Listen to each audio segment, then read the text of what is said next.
ശ്രീ കുഞ്ഞികൃഷ്ണൻ വെളിപ്പെടുത്തിയിട്ടുള്ള കാര്യങ്ങളുണ്ട്. അതൊന്ന് സമൂഹം ചർച്ച ചെയ്തുകൊണ്ട് അത്തരം കണക്കുകൾ മുഖ്യമന്ത്രി ജനങ്ങളോട് പറഞ്ഞിട്ട് പോരെ ഞങ്ങളോട് ചോദ്യം ചോദിക്കാൻ.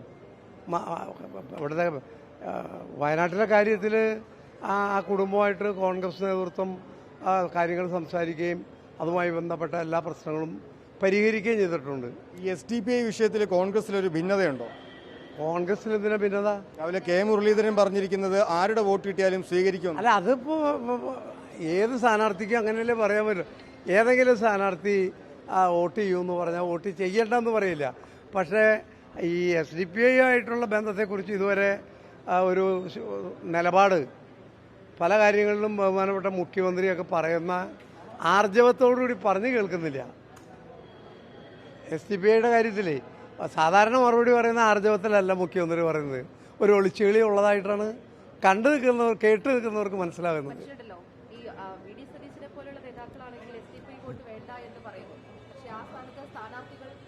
അല്ലാതെ പാർട്ടി നിലപാട് അങ്ങനെയായാലും ഒരു സ്ഥാനാർത്ഥി എന്നുള്ള നിലയിൽ ഒരു ഞാൻ പറയുന്നത് ഒരു മത്സരിക്കുന്ന സ്ഥാനാർത്ഥിയെ സംബന്ധിച്ചിടത്തോളം അങ്ങനെ പറയുള്ളൂ. ഇപ്പം എന്നോട് ചോദിച്ചാലും ഞാൻ പറയും ഞാൻ മത്സരിക്കുന്ന കാലത്ത് കാരണം എനിക്ക് ആര് വോട്ട് ചെയ്താലും ഞാൻ സ്വീകരിക്കും. വോട്ട് വേണ്ടെന്ന് പറഞ്ഞ് നെറ്റിയിലൊട്ടിച്ച് നടക്കുന്ന സ്ഥാനാർത്ഥികൾ എവിടെയും ഉണ്ടാവില്ല. അത് പ്രായോഗികമല്ല.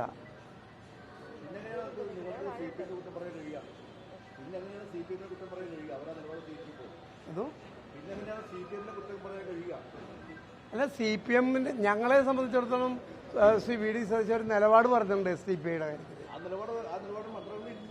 ആ നിലപാട് ഞാൻ പറഞ്ഞല്ലോ, മത്സരിക്കുന്ന സ്ഥാനാർത്ഥികൾ പറഞ്ഞിട്ടുണ്ടാവും വോട്ട് ആര് ചെയ്താലും. അല്ലാതെ കോൺഗ്രസിന്റെ ഔദ്യോഗിക നേതൃത്വത്തിൽ ആരെങ്കിലും SDPIയുടെ വോട്ട് വേണമെന്ന് പറഞ്ഞിട്ടുണ്ടോ?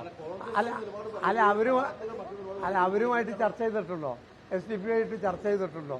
അവരുടെ സ്ഥാനാർത്ഥികൾ SDPIയുടെ കാര്യം മുഖ്യമന്ത്രി പറയുമ്പോഴേ അവർ ഒരു ബന്ധമില്ലെന്നല്ല പറഞ്ഞത്.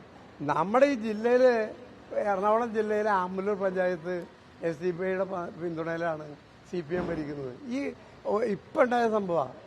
SDPI പിന്തുണ CPM-ന്. അല്ല, അത് അഭിപ്രായ വ്യത്യാസമല്ല.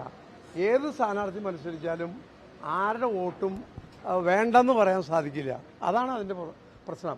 പാർട്ടി നിലപാടെന്നുള്ള ഇതിനകത്തുള്ള പ്രശ്നം രണ്ടാണ് കാര്യം. ഒന്ന് പാർട്ടി നിലപാട് വളരെ ക്ലിയറായിട്ട് പറഞ്ഞിട്ടുണ്ട്. പിന്നെ സ്ഥാനാർത്ഥികളാണ്. ഏത് സ്ഥാനാർത്ഥിയും ഇപ്പം ഞാനും സ്ഥാനാർത്ഥിയായിരുന്നല്ലോ, ആരോട്ട് ചെയ്താലും സ്വീകരിക്കും. ഇപ്പം ശിവൻകുട്ടി എന്താ പറഞ്ഞത്? നേമത്ത് CPM സ്ഥാനാർത്ഥി ശിവൻകുട്ടി എന്താ പറഞ്ഞത്? വോട്ട് ചെയ്താൽ തന്നാൽ സ്വീകരിക്കുന്നല്ലേ. അപ്പം സ്ഥാനാർത്ഥികൾക്ക് അങ്ങനെ പറയാൻ പറ്റുള്ളൂ. പക്ഷേ ഈ കാര്യത്തിൽ വ്യക്തത വരുത്തേണ്ടത് മുഖ്യമന്ത്രിയാണ്. മുഖ്യമന്ത്രിയുടെ SDPIയുടെ നിലപാടിൽ ഒരു ക്ലാരിറ്റി കുറവ് ഉണ്ട്. അതൊന്ന് കേരളം ചർച്ച ചെയ്യുന്നുണ്ട്. അത് ജനങ്ങൾക്ക് മനസ്സിലാക്കാൻ ഒരു ബുദ്ധിമുട്ടുമില്ല.